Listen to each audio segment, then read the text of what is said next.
my colleagues, Jan Holden, studied about 100 cases of potentially verifiable out-of-body perceptions during near-death experiences. And she found that 92% of them were completely accurate, 6% were partially accurate, and only 1% was totally wrong. So the vast majority seem to be accurate perceptions. And it's hard to reconcile that with a purely materialistic explanation. Some of them may be lucky guesses, some may be picking up clues from other things, but certainly not all of them. But let me give you a more surprising phenomenon in the NDE. Many experiencers will say that they met deceased loved ones in their near-death experience, and that can be dismissed by wishful thinking or expectation. You think you're going to die, so you want to be seen by your deceased mother, so you imagine that.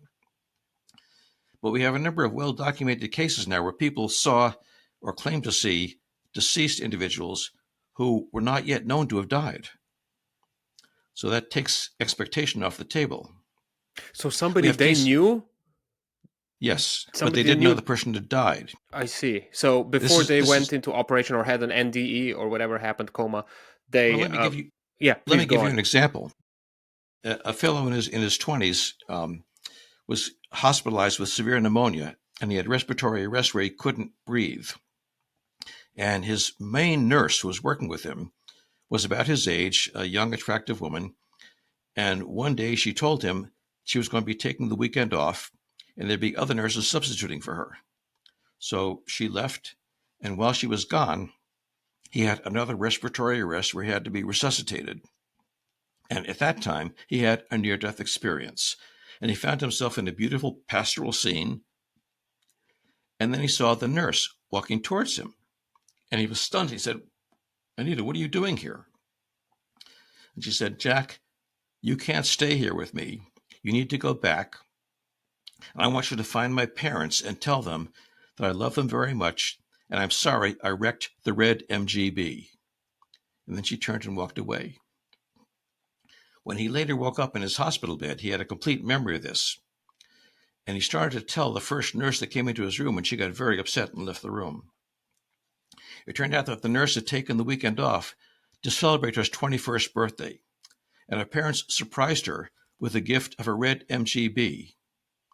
She jumped in the car, took off for a test drive, crashed into a telephone pole, and died a few hours before his near-death experience. Oh my God.